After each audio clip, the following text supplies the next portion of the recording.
아멘. 오늘은 어떤 날이라고요? 오늘은 강림 성령 강림 주일입니다.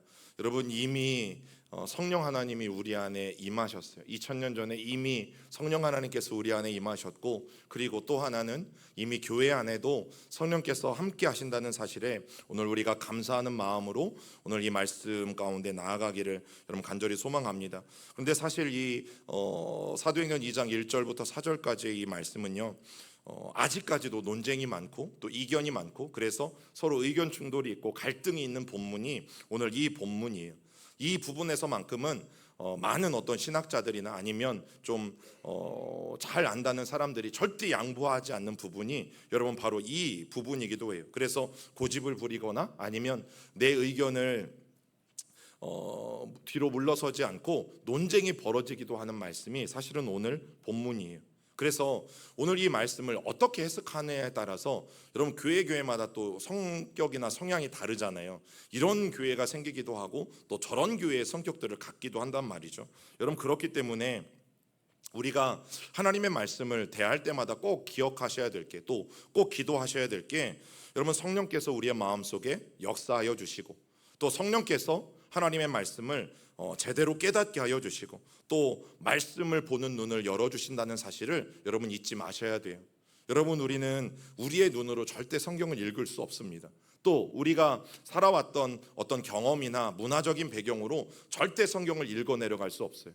하나님의 도우심, 또 성령님을 의지하고 기대하는 그 마음, 그리고 성령님께서 조명하여 주심, 나를 비추어 주시기를 소망할 때에 여러분 우리는 하나님의 말씀을 온전하게 이해하고 받아들일 수 있어요.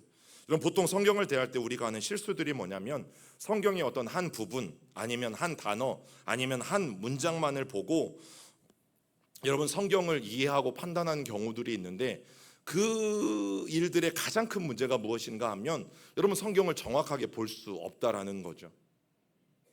여러분 TV에 보는 이 프로그램들 중에 악마의 편집이라고 들어보셨어요? 악마의 편집? 예고편이나 이런 어떤 편집된 부분들을 보면 저 A라는 출연자가 굉장히 나쁜 사람처럼 그려지거든요. 그런데 이제 이 전체 프로그램 전체를 보면 저런 상황에서 저런 말을 한 거였구나, 내가 오해한 거였구나라는 일들이 여러분 심심치 않죠. 그래서 요즘 드라마나 어떤 영화들을 보면, 특히 드라마 같은 경우 보면 여러분 예전에는 연속곡이 끝나고 예고편을 보면 다음 주 내용은 이런 거겠구나라고 알 수 있었거든요. 그런데 요즘 드라마는 어떤지 아세요? 다음 주에 줄거리하고는 상관이 없어요. 그냥 뭐 주인공이 화내는 얘기, 우리들을 오해하게 만드는 내용들이 참 많이 있다라는 사실이에요. 여러분 우리가 성경의 문맥을 정확하게 알려면 성경의 앞장도 봐야 되고 성경의 사실 뒷장도 봐야 돼요. 목사님 한 장 읽기도 힘든데 어떻게 늘 앞장도 보고 뒷장도 봅니까? 여러분 보셔야 돼요. 그래야지만 성경이 말하는 그 사건과 어떤 문장과 단어들의 의미를 여러분 더 정확하게 알 수가 있어요. 그리고 성경은요 재미난 이야기가 아니에요. 어떤 유명한 명언을 모아놓은 집도 아니고요, 모아놓은 책도 아니고요, 또 성경은 윤리적인 사전과 같은 것도 아니에요. 성경은 전래 동화와 그리스 로마 신화와 같은 재미있는 이야기들을 짜집기 위해서 모아놓은 책도 아니라는 사실이죠. 여러분 성경은 오직 하나님의 말씀입니다. 성경은 살아계신 하나님의 말씀입니다. 그래서 성경을 대할 때는 여러분 살아계신 하나님의 말씀으로 우리가 받아야 하고 또 살아계신 하나님의 말씀으로 들어야 하는 거죠. 그렇기 때문에 성경 한 단어, 한 부분, 한 구절의 의미는 여러분 전체 문맥 속에서 이해가 되어져야 돼요.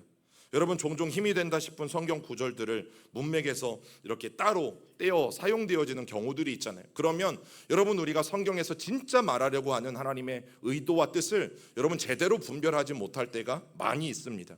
앞뒤의 문맥, 또 앞장이나 뒷장, 이것들을 잘 연결지어서 여러분 성경을 읽어야 하지만 그 문장이나 말씀이 어떤 뜻인지를 정확하게 알 수 있는 것이죠. 제가 지난 금요 성령 집회 때 예를 든 게 있어요. 그게 바로 욥기 8장 7절 말씀이거든요. 이 말씀이에요. 내 시작은 미약하였으나 내 나중은 심히 창대하리라. 되게 좋죠. 너무너무 좋아요. 여러분 용기가 되는 구절이라서 이건 믿지 않는 사람들도 되게 좋아하는 구절이고요. 그리고 방송에도 보다가 간혹 이 성경 구절을 말하는 이런 연예인들이나 MC들이 있어요. 와 그러면 기독교인의 한 사람으로서 은혜가 돼요. 오, 저 사람도 예수 믿는 사람인가? 여러분 또 종종 개업을 하는 성도들의 식당이나 아니면 이렇게 이제 새로 이사간 가정집에도 이런 성구가 적혀져 있는 액자를 선물하기도 한단 말이죠. 그런데 분명히 말씀드리는 것은 이 말씀은 하나님의 말씀이 아닙니다. 놀라셨죠? 이 말씀은 하나님의 말씀이 아니에요. 여러분 욥의 친구 빌닷이 응징신학적 배경에서 욥을 찾아와서 한 말이에요. 당시 욥은 어떤 상황이 있었어요? 욥이 고난을 당하고 있었잖아요. 쫄딱 망했습니다. 수많은 가축들도 다 죽었고 자녀들도 다 죽었고 심지어 하나밖에 마지막 남아있었던 아내마저도 욥을 저주하고 떠났고 또 욥의 온몸에는 욕창이 돋아서 기왓장을 가지고 벅벅 자기 몸을 긁고 있었고 여러분 그때 욥의 친구들이 찾아왔었고 그 중에 하나였던 빌닷이 야 욥이 고난당하는 이유 너 지금 하나님 앞에 죄 지었기 때문에 너 하나님이 심판하시는 거야 라고 하나님 이 빌닷이 여러분 욥을 책망하고 있는 장면이죠. 그래서 욥이 비록 지금은 다 잃어버렸지만 욥아 네가 지금 회개하고 돌아오면 하나님이 다시 회복시켜 주실 거야. 그래서 다시 전처럼 네가 지금은 쫄딱 망한 모습 가장 거지 같은 모습이지만 그러나 하나님께서 반드시 이 미약함을 크게 만드실 거야 라는 의미에서 여러분 욥의 친구 빌닷이 했던 말입니다. 그런데 왜 이게 잘못됐냐면 빌닷의 말은 처음부터가 틀렸죠. 전제부터가 틀렸죠. 여러분 지금 욥이 당하는 고난은 죄 때문에 당한 고난이 아니었어요. 욥은 죄가 없었죠. 하나님 보시기에 아무 흠도 없었던 이런 말씀이 아니라 여러분 당대의 의인이라고 성경이 말하는 것처럼 욥은 지금 하나님의 심판받을 만한 죄를 지은 적이 없다라는 뜻이에요. 여러분 욥이 지금 고난을 당하는 것은 절대 죄에 대한 하나님의 심판이 아니었다라는 것을 여러분 성경을 통해서 우리가 분명히 압니다. 그런데 내 시작은 미약하였으나 내 나중은 심히 창대하리라 라는 이 말씀을 이런 욥의 어떤 상황 앞뒤 문맥과 상관없이 이 한 구절만 딱 떼어서 이게 마치 하나님이 우리에게 하신 약속처럼 여러분 우리가 받아들인다면 이건 다분히 기복적인 신앙이 될 수 있고 또 자기 욕망을 채우려는 구절밖에 되어지지 않는 거죠. 하나님은 이런 말씀을 하신 적이 없다니까요. 내 시작은 미약하였으나 내 것은 창대할 것입니다. 여러분 하나님은 이 말씀을 하신 적이 없어요. 물론 조금 더 어떤 마음을 열어서 해석적 적용의 다양성을 생각하면 여러분 그런 적용도 어느 정도 가능할 수는 있어요. 그런데 더 중요한 건 뭐예요? 하나님이 말씀하신 의도가 아니잖아요. 하나님이 말씀하신 의도와 다르게 말하는 것은 잘못이잖아요. 아버지가 아이들에게 심부름을 시켰어요. 뭐뭐뭐 사와라, 뭐뭐뭐 가져와라, 뭐뭐뭐를 이렇게 가서 옆집 아저씨에게 전해라. 그런데 여러분 스스로 잘못 생각해서 아버지와 의도와 다른 말씀을 전했다고 생각해 봐요. 아버지의 의도를 꼬아서 다른 것을 가져왔다고 생각해 봐요. 여러분 이건 잘못된 거잖아요. 여러분 이 말씀이 그래요. 본문의 원래 의미를 바로 이해하려면 그래서 문맥을 잘 살피는 것이 너무너무 중요해요.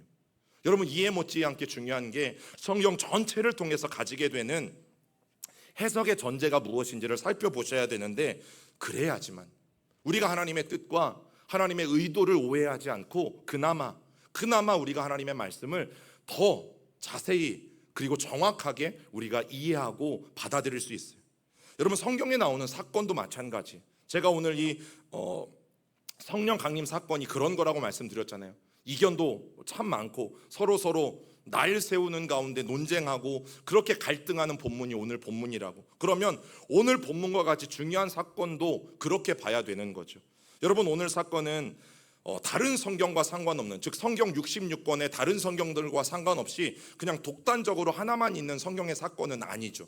성경의 어떤 사건도 독단적으로 있는 사건은 없어요. 다 구약과 연결되어져 있고 신약과도 연결되어져 있고 여러분 오늘 본문만 해도 그래요. 구약과도 연결되어져 있고 또 신약의 복음서와 아주 긴밀하게 연결되어진 본문이 오늘 이 사도행전 2장 1절에서 4절이에요.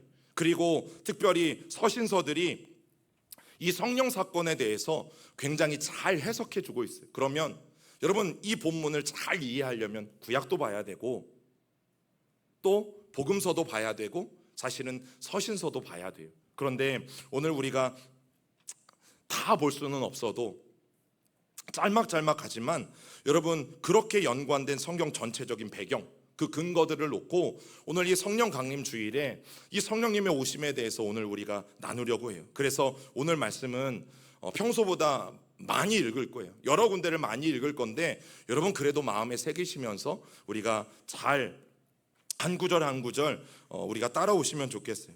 여러분 이 본문을 대할 때 많은 성도들이 생각하는 게 뭐예요? 여기 나오는 이 현상들을 보면서 와, 이런 일들이 나에게도 한번 일어났으면 좋겠다라는 마음이 있잖아요. 없으십니까? 우리 교회에도 초대교회 같은 똑같은 일들이 한번 일어났으면 좋겠다라는 간절한 마음들이 여러분 다 있어요. 그래서 저도 뭐 부흥회 때든지 아니면 수련회 때든지 가면 정말 간절히 기도했습니다. 나에게도 성령이 막 부어주셔서 이 놀라운 역사들이 나를 통해서 나타날 수 있기를 얼마나 많이 기도했는지 몰라요.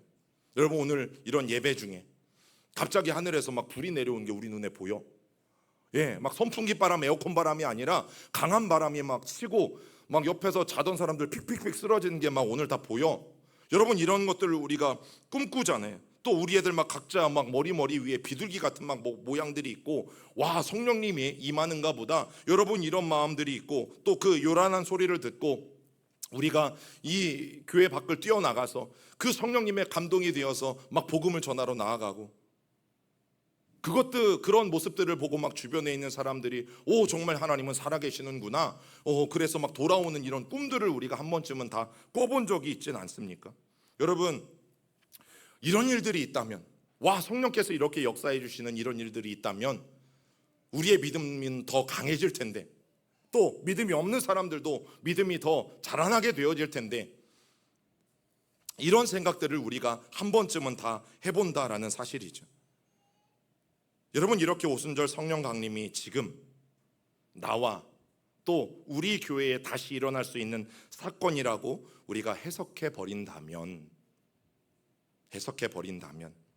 우리도 이제부터는 여러분 10일 동안은요 아무것도 하지 않으시고 만사를 다 제쳐놓고 다 교회에 모이셔가지고요 여러분 이 문제만 놓고 기도해야 돼요. 그리고 날마다 소리치면서 기다릴 것이. 그런데 제가 정답을 말씀드리면 여러분 이 사건이 기록된 2000년 전부터 지금까지 초대교회를 제외하고 이 성령 강림 사건은 단 한 번도 또다시 반복되어서 어떤 교회에도 일어난 적이 없어요. 오늘 본문에 딱 한 번이에요. 그렇다면 앞으로도 반복되어지지 않을 것이에요.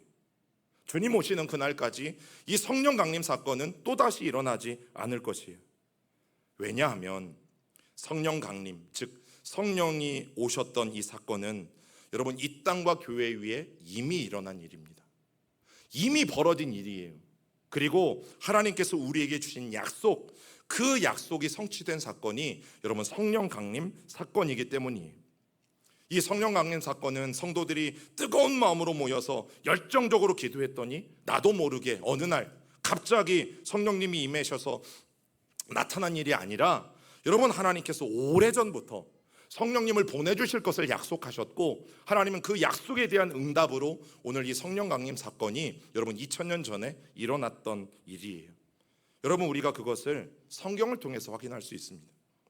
하나님은 구약시대 때부터 성령을 모든 사람들에게 부어주시겠다라고 약속하셨죠. 우리가 조금 전에 불렀던 마지막 날에라는 찬양의 가사 가운데도 있잖아요. 마지막 날에 내가 나의 영으로 모든 백성에게 부어주리니. 여러분 사도행전 2장 17절에서 18절에 보면 베드로가 구약의 한 선지서의 말씀을 인용하면서 이렇게 말씀합니다. 읽어봅니다. 하나님이 말씀하시기를 말세에 내가 내 영을 모든 육체에 부어주리니 너희의 자녀들은 예언할 것이요 너희의 젊은이들은 환상을 보고 너희의 늙은이들은 꿈을 꾸리라. 그때에 내가 내 영을 내 종과 여종들에게 부어주리니 그들이 예언할 것이요. 이 말씀은 구약의 요엘 선지자가 했던 예언이에요. 그 2장 29절을 읽어볼까요? 그때에 내가 또 내 영을 남종과 여종에게 부어줄 것이며. 여러분 하나님은 선지자들을 통해서 구약에 이미 예언하셨고 그 예언대로 그 약속대로 이 오순절날 성령님을 보내주셨어요. 또 마태복음 3장 11절을 보면 하나님은 세례 요한을 통해서도 또 하나님이 약속하고 계세요. 읽어봅니다. 나는 너희로 회개하게 하기 위하여 물로 세례를 베풀거니와 내 뒤에 오시는 이는 나보다 능력이 많으시니 나는 그의 신을 들기도 감당하지 못하겠노라. 그는 성령과 불로 너희에게 세례를 베풀 것이요. 여러분, 그리고 무엇보다도 가장 중요한 분, 성삼위일체 가운데 한 분이신 예수 그리스도께서 여러분 직접 약속하셨어요. 누가복음 24장 49절을 읽어봅니다. 볼지어다 내가 내 아버지께서 약속하신 것을 너희에게 보내리니 너희는 위로부터 능력으로 입혀질 때까지 이 성에 머물라 하시니라. 여러분, 예수님이 하나님께서 약속하신 것을 받기까지 너희는 예루살렘에서 떠나지 말고 기다리라고 말씀하셨어요. 그래서 이 성에 머물라라고 말씀하셨고, 여러분, 예수님이 승천하신 다음에 그 예수님의 승천을 목격한, 그리고 이 말씀을 들었던 제자들은 너나 할 것 없이 모두가 한 마음이 되어서 그 예루살렘 성내에 있는 마가의 다락방으로 모여들게 되었죠. 여러분, 예수님이 부활하신 후에 며칠 동안 자기 제자들에게 그 몸을 보이셨을까요? 40일입니다. 40일 동안 제자들에게 자기의 몸을 보이시고, 그리고 성령님에 대해서 계속해서 약속하시고, 그리고 예수님은 승천하셨어요. 자, 그리고 이제 성령 강림이 일어난 그 절기가 어떤 절기라고요? 오순절이에요. 예수님이 부활하시고 나서 10일이 지난 시간이에요. 그래서 이들이 마가의 다락방에 모인 시간을 10일 정도로 보는 거예요. 예수님은 40일 동안 계셨다가 승천하셨고, 이 오순절 성령 강림 사건이 일어났으니 이 50에서 40을 빼면 너무 계산도 쉽잖아요. 10일. 여러분, 그들은 10일 동안 마가의 다락방에서 함께 모여 있었다라는 사실이죠. 그들이 모인 이유는 하나입니다. 예수님이 말씀하셨기 때문이에요. 예수님이 내가 하늘로 올라가면 내가 보혜사 성령을 보내줄 것을 약속하셨기 때문에 그 말씀을 듣고, 그 약속을 듣고, 여러분, 이 제자들 분명히 믿은 120명만 마가의 다락방에 모여서 10일 가까이 그들이 말씀을 듣고 기도도 했다라는 사실이죠. 더 놀라운 것은 예수님이 40일 동안 자기의 부활의 몸을 보이시고 만난 제자들은 500여 명이었어요. 그들도 성령에 대한 약속을 들었고, 그들도 성령에 대한 약속을 받았지만, 오직 마가의 다락방에서 성령의 강림을 경험한 사람은 120명 뿐이었어요. 주님의 그 말씀과 주님의 그 약속을 분명히 믿었던 120명. 여러분, 대충 듣고 흘려 듣고 예수님의 약속을 믿지 않는 사람들은 그 자리에 나오지 않은 것이죠. 여러분, 예수님은 요한복음에서도 계속 약속하십니다. 요한복음 16장 7절입니다.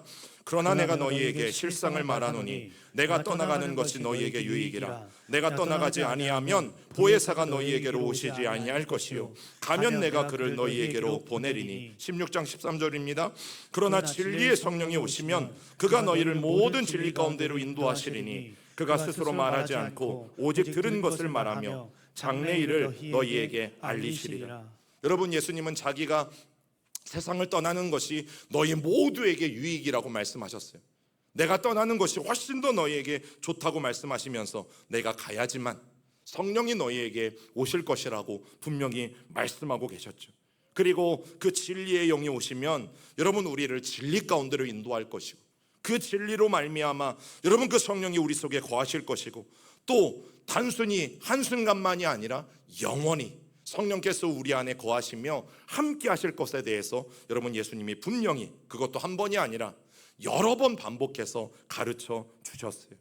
그러면서 보혜사 성령이 우리에게 와야지만 너희가 지금보다 훨씬 좋고, 또 우리가 말로 다 알 수 없는 그 놀라운 기쁨이 그 성령 하나님으로 말미암아 너희 안에 충만하게 있을 것이고, 그 기쁨을 절대 빼앗을 자가 없다라고 주님은 단언하세요. 16장 22절로 한 번 더 읽습니다. 지금은 너희가 근심하나 내가 다시 너희를 보리니 너희 마음이 기쁠 것이요 너희 기쁨을 빼앗을 자가 없으리라. 여러분, 그래서 부활하신 후 40일 동안 제자들과 만났던 예수님은요, 그때도 하나님 나라와 성령님을 따로 떼어서 말씀하시지 않으셨어요. 하나님 나라와 이 성령님을 같이 언급하셨어요. 그리고 떠나기 전에 반드시 너희가 몇 날이 못 돼요 성령으로 세례를 받으리라고 분명히 말씀하셨고, 그 성령이 임하시면 너희가 권능을 받고 내 증인이 될 것도 여러분 주님이 분명히 약속하고 떠나셨다라는 사실이죠. 그럼 우리가 이 오순절 성령 강림 사건을 저는 두 가지로 정리할 수 있어요. 첫 번째는요, 하나님의 약속이 응답된 사건입니다. 제가 오늘 왜 이렇게 많은 성경 구절들을 여러분들과 함께 읽어 내려갔는지, 여러분 성령님이 임하신 사건은 어떤 유명한 예언자가 야 성령님이 올 거야 라고 말했기 때문도 아니고, 또 성도들이 열심히 모여서 그냥 단순히 기도했기 때문도 아니라는 거죠. 성령님이 임한 것은 우연히 이루어진 것도 아니요, 어느 날 갑자기 모여서 성도들이 기도했더니 하늘에서 뚝 떨어진 사건도 아니라, 여러분 모든 것이 하나님의 약속에 의해서 이루어진 사건이라는 것을 여러분 오늘 이 말씀들이 우리에게 증명해 주고 있다라는 사실입니다. 그래서 우리는 이 오순절날 성도들이 간절히 기도했기 때문에 성령을 받은 것이다, 또 응답된 것이다 라고 우리는 생각하겠지만, 여러분 그보다 앞서서 하나님은 성령을 보내주시겠다라고 미리 약속하셨어요. 언제부터? 이미 구약에서부터. 그리고 그 약속을 하나님은 정확하게 지키셨고, 그 약속이 이루어진 사건이 여러분 오늘 성령 강림 사건입니다. 여러분 하나님이 주시지 않는데 우리가 달란다고 어떻게 받을 수 있어요? 하나님이 주시려는 마음이 없는데 어떻게 우리가 조른다고 그것을 받아낼 수 있느냐 말이죠. 여러분 그래서 성령 강림 사건은요, 하나님의 약속이 이루어진 사건이에요. 그래서 오늘 이 사도행전 2장의 이 내용은 기도를 열심히 해서 받은 사건이 아니라, 받은 임하신 성령님이 아니라, 여러분 하나님의 약속으로 하나님이 부어주신 것이라는 사실을 우리가 분명히 알아야 되는 거죠. 하나님은 약속하셨고, 여러분 이제 이 땅에서 예수 그리스도의 이 공생의 공식적인 사역은 다 끝나셨기 때문에 여러분 약속된 성령이 그 자리에 임하신 것입니다. 아무도 이 순서를 바꿀 수 없어요. 하나님은 약속하셨고, 그리고 이 땅에서 예수님의 모든 사역이 끝났고, 그랬기 때문에 성령께서 이 땅에 오시게 되어진 거지, 여러분 아무도 이 순서를 바꿀 수 없어요. 성령이 오시기로 결정하지 않으셨는데 내가 기도해서, 강제로 기도해서 성령이 우리 안에 임하셨다? 성령이 2000년 전 초대교회 안에 임하셨다? 여러분 아무도 하나님의 계획을 바꿀 수 없어요.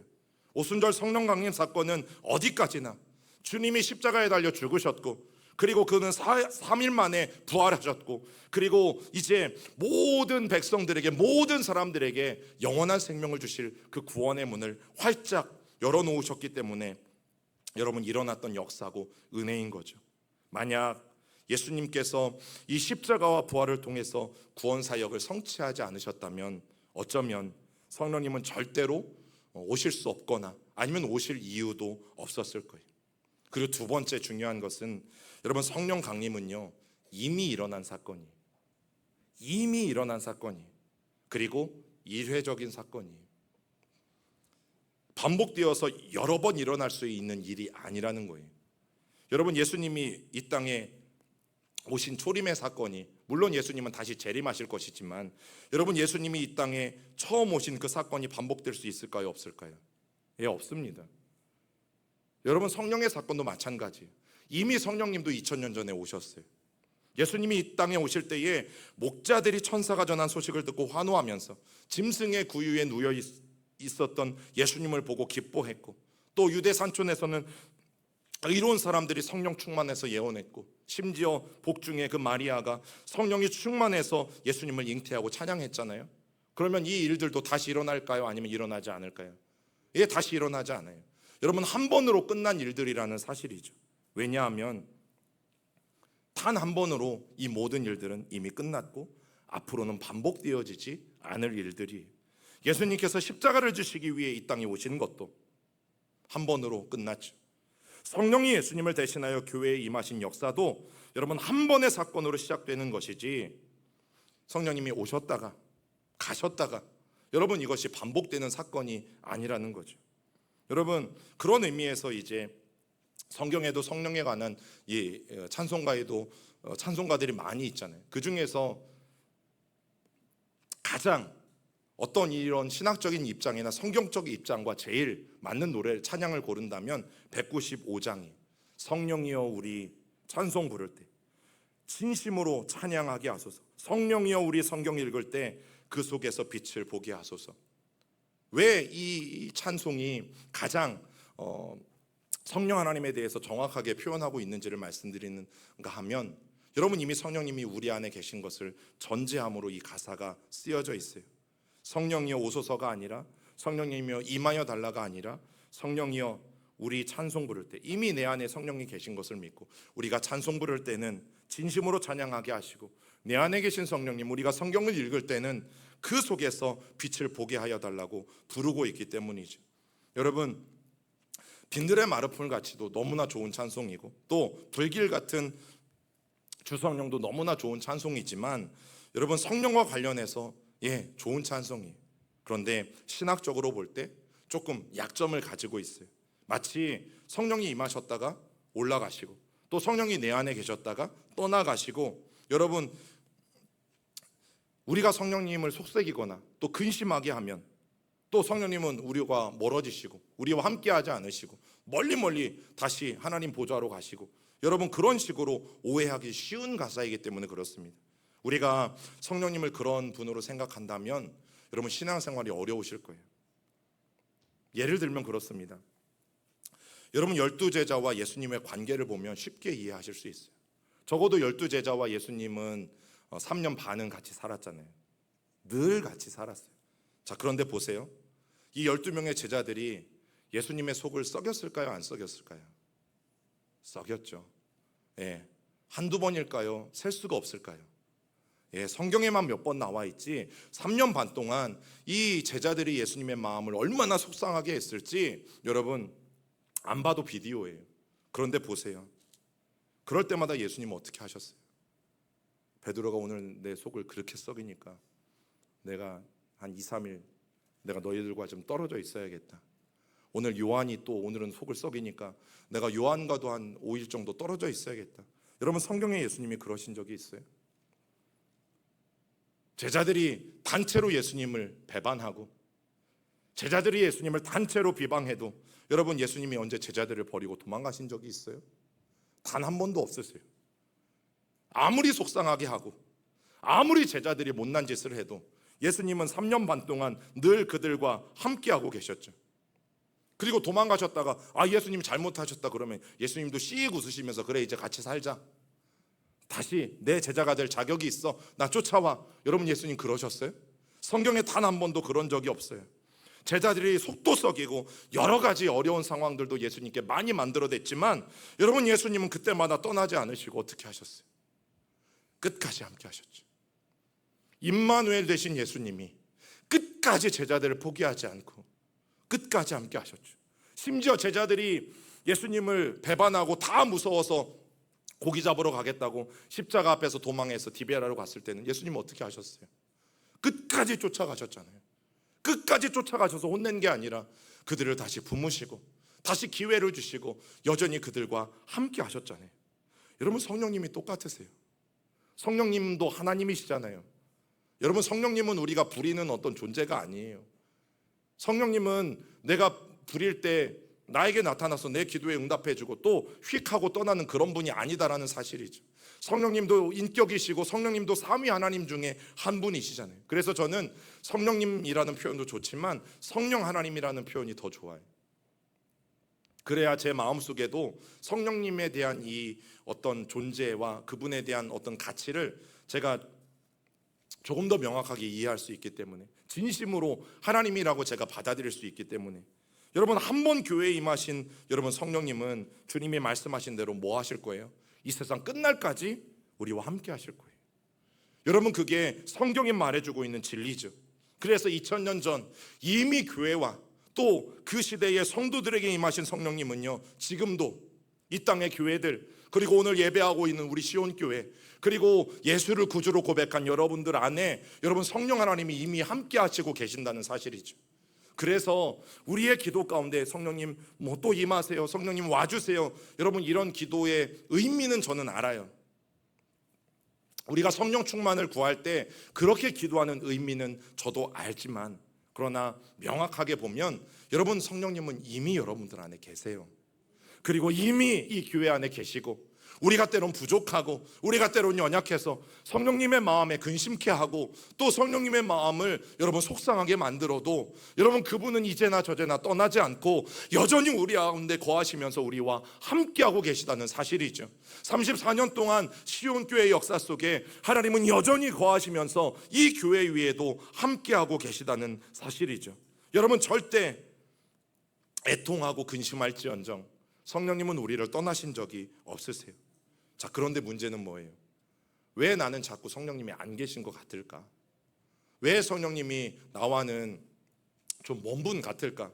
왜 성령님의 강력한 이 역사와 능력과 은혜들이 왜 내 안에는 나타나지 않는 것 같은가? 이런 느낌이 들 때가 있잖아요.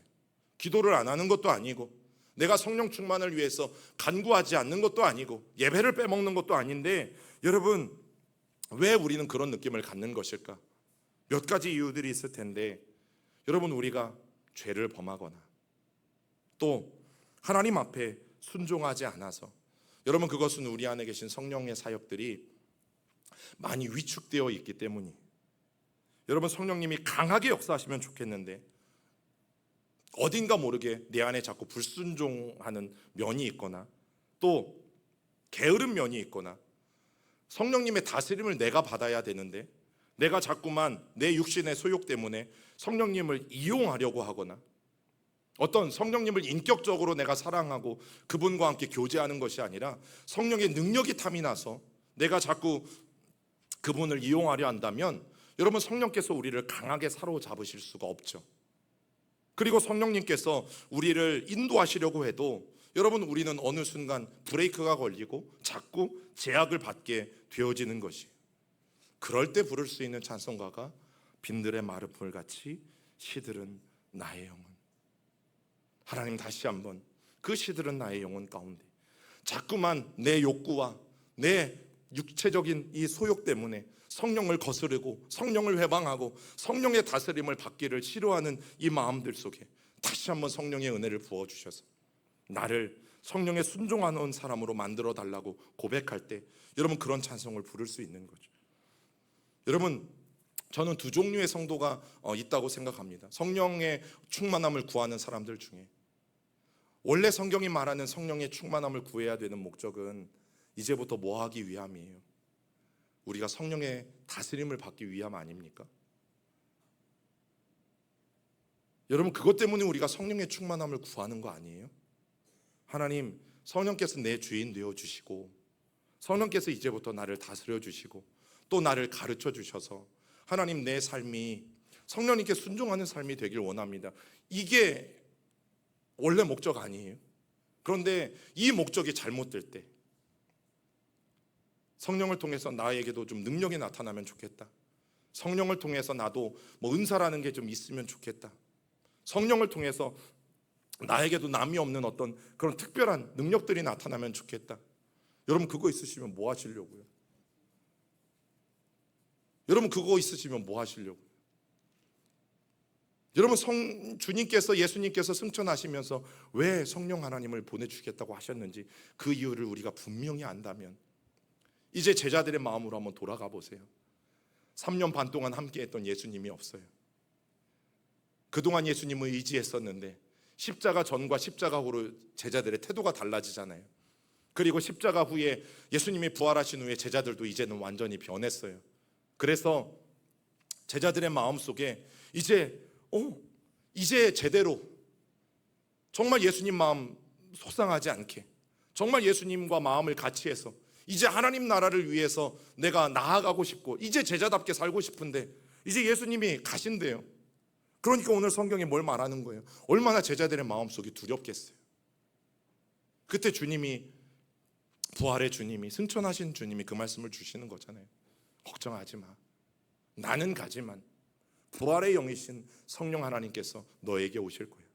그분은 보혜사, 너희의 상담자가 되시고 너희의 증언자가 되시고 너희들을 곁에서 돕는 자가 되시고 너희들을 진리로 이끄는 진리의 영이 되셔서 너희와 함께 내가 3년 반 동안 시작했던 하나님의 나라를 이제는 성령과 함께 너희가 그 하나님의 나라를 세워가면 돼.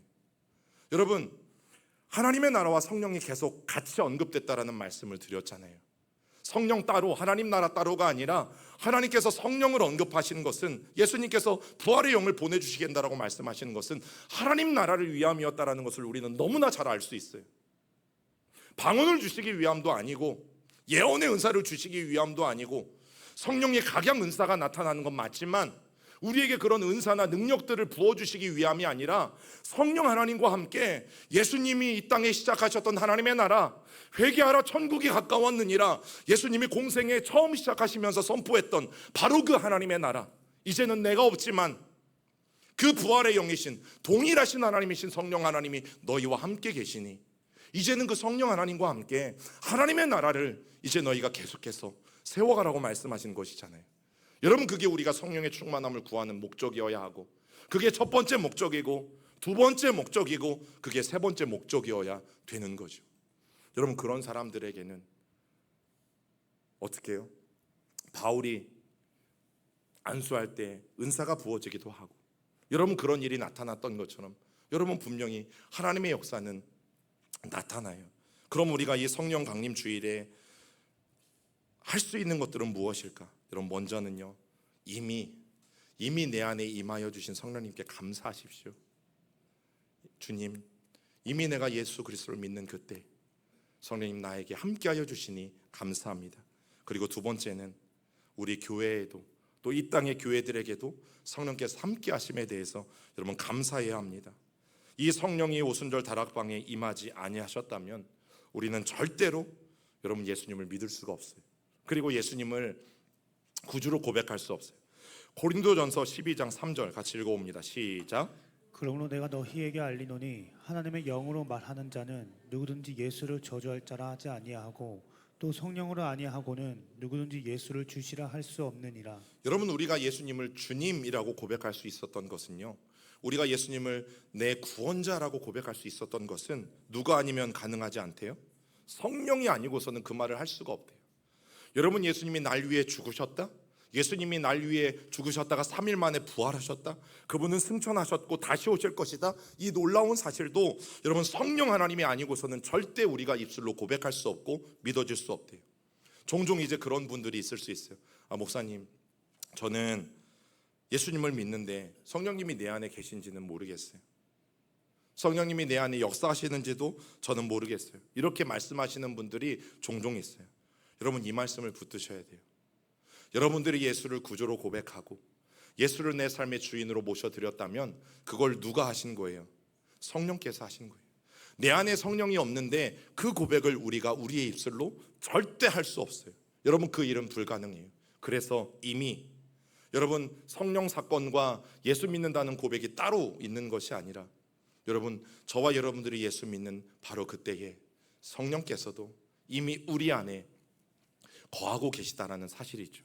그것을 우리는 뭐 해야 되냐면 받아들이셔야 되고 저 말씀을 여러분들이 마음속에 믿으시면 되는 거예요. 여러분, 우리가 무슨 수로 나를 위해서 예수님이 십자가에 죽으셨대. 그 십자가의 예수를 믿으면 우리의 죄가 용서받는데 여러분, 이걸 무슨 수로 믿을 수 있어요? 절대 우리의 지식과 또 우리의 어떤 동의로도 여러분 그것은 믿어지는 사건이 아니기 때문에 그렇습니다. 여러분, 성령의 사건은 단 한 번의 사건이에요. 그리고 약속된 사건이에요. 예수님의 구속 사역이 완성되어졌기 때문에 뒤따라온 사역이지 여러분 갑자기 일어난 사건이 아니에요. 그리고 그 오순절날 성도들이 간절히 기도했기 때문에 간절히 기도하지 않은 것은 아니에요. 그들은 계속해서 말씀 들었고 10일 동안 계속해서 움직이지 않고 그곳에서 기도했어요. 그런데 그것 때문에 성령이 임한 사건이 아니라 하나님이 약속하셨기 때문에 여러분 이루어진 사건이라는 점이에요. 여러분, 그 사건으로 말미암아 이미 어떻게 하신다고요? 성령께서 이미 내 안에 계세요. 이미 우리 안에 계세요. 성령님은 이미 임하셔서 우리와 함께하고 계세요. 그리고 우리 교회와도 여러분 주님은 함께하고 계세요. 그럼 이제 우리가 해야 될 일은 성령님이 나와 함께 하신다는 이 분명한 사실을 여러분 느낌만이 아니라 하나님의 말씀을 통해서 믿으세요. 여러분, 느낌적인 느낌, 좀 뜨거우면 성령이 계시는 것 같고 뭔가 막 꿈틀거리는 것 같으면 성령이 계신 것 같고 기도해도 뭐 안 그런 것 같으면 성령이 안 계신 것 같고 아니요. 여러분, 말씀을 통해서 믿으세요. 말씀이 이미 우리에게 그렇게 말씀하고 계시기 때문에 성경이, 그 성경을 여러분 그대로 받아들이시면 돼요. 오늘 이 성령 강림 주일에 이미 나와 함께하고 계신 주님, 그래서 내 안에 거하시며 우리 교회 안에도 거하시는 주님, 여러분 그 주님을 마음속에 분명히 고백하고 또 이 한 주도 성령의 사람답게 살아갈 수 있는 저와 여러분들이 되기를 간절히 축복합니다. 우리가